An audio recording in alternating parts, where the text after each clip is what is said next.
Я школу кончила в 41 году. И как раз в день войны, накануне ночью мы, все выпускники, гуляли на Неве. И вот я рассказывала, увидели мы, что милиционеры с противогазами. Но тогда очень часто проводились учения, противовоздушная тревога бывала, учения. Мы решили, что это какие-то учения, спокойно разошлись домой, хотя они нам говорили: ребята, постарайтесь уже идти домой с Невы, с набережной. И я легла спать, а в 12 часов соседи кричат мне: Нина, включай радио. Окна открыты у всех, и война.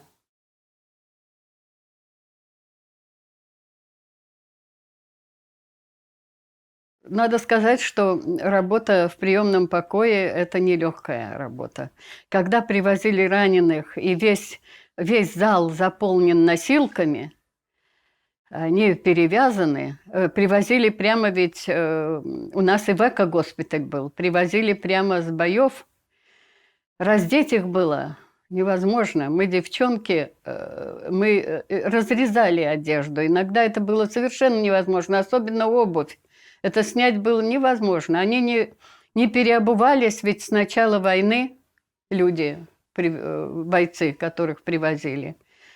Мы их поднимали, санитары нам поднимали их на коляску, мы их везли в ванную, под душ, сами мокрые все. Стеснялись ужасно сначала. Говорили, если кто-то может, дадим мочалку, помойте себе сами там. Потом привыкли к этому. Вот. Это был тяжелый труд, надо сказать. Повернуть невозможно, он перевязан, у него раны. В общем, не просто это было. Извините, а этих людей оперировали вообще? Да, В тут этом рядом госпитале? прямо с приемным покоем была операционная. Тут же. Вот я рассказывала, после операции, поскольку я санитарка была, в операционной я не находилась. А после операции я ампутированные ноги и руки носила через двор в кочегарку. Их там сжигали. Потом из нашей операционной их поднимали наверх, в большую операционную. А в нашей делали сразу тем, кому необходимо было немедленно. И вот я помню, я вам, по-моему, тоже рассказывала, во время обстрелов к нам привозили и гражданское население. И со мной был такой конфуз, когда привезли вот эту знаменитую кондукторшу, которая попал троллейбус на углу бульвара профсоюзов, бомба попала в троллейбус или снаряд, не помню. И она с сыном ехала за зарплатой. Ее к нам привезли, положили на стол. Она в валенках была. Я за валенок взяла, и нога у меня осталась в руках. А мальчик был ранен в голову. Она умерла, ему так и не сказали, мальчика увезли в какую-то больницу, конечно, детскую, наверное. Вот это был тоже такой тяжелый очень случай. И именно около нее, когда еще она была жива, ей тоже сделали операцию, я уснула. Вот этого, она все равно скончалась бы, но я себе как-то никак не могла этого простить. После этого я одно время стала курить, чтобы не спать. Потом это бросила легко. Так что вот такие вот истории. Мы с мамой отдали одну комнату беженцам из Гатчины. Их мама работала с мамой моей в телеграфе, а дочки у нее две были, Зина и Вера. Они в соседней комнате вот жили все трое. Вот я говорила, что очень важно во время блокады это воля, вот внутренняя такая. Девочки эти, каждая получала свой хлеб утром, каждая отдельно его держала, съедали сразу, потом весь день это мучение. Я же обязательно хлеб разрезала на 3 части, и тогда, когда с мамой вдвоем, вот. И 3 раза в день горячая вода с солью на буржуйке. Мы все сожгли, что только могли. И даже когда мама уже лежала, я притаскивала пилу, и она лежа со мной пилила для того, чтобы согреть в этой буржуйке. Эти девушки, одна и другая, скончались.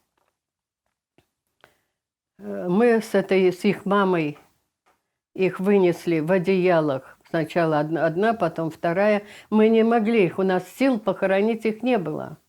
Ни сил, никаких возможностей, куда отвезти.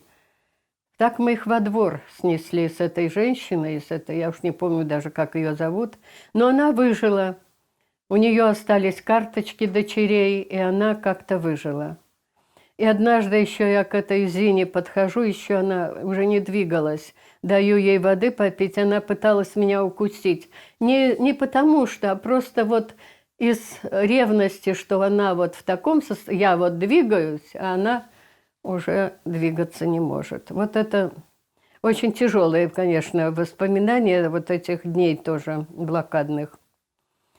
И вот я говорила, 16 января 1942 года 3 дня не было хлеба вообще. Нам потом выдали муку. И мы из этой муки на воде просто прямо без всякого ведь масла, без ничего на сковородке пекли. И мы с моей подругой Женей простояли вот 16 января весь день. Так хлеба не было, мы пришли, а на утро ее мама мне сказала, что Женя скончалась. Завернутые в одеяло стояли, платки, только носы торчали. Черные, немытые, ну ужас, это, конечно, кошмар.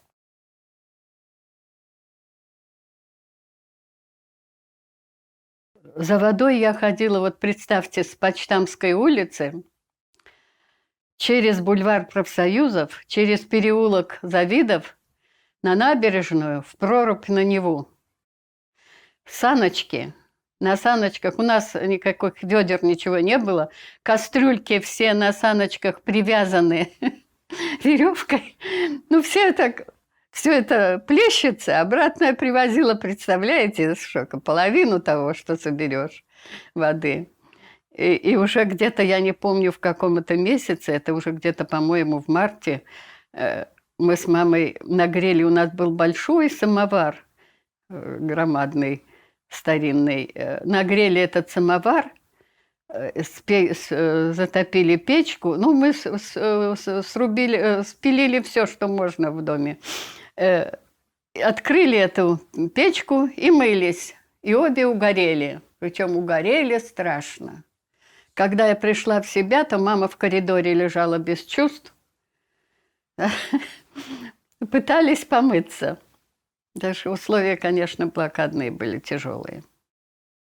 В апреле, 9 апреля, приезжал с фронта брат, буквально на несколько часов привез нам чашку чайную масла и буханку хлеба. И мама пошла в телеграф, чтобы взять вот по карточкам ту же самую гороховую кашу и сварить суп. А карточки всегда были у меня. У мамы карточки украли.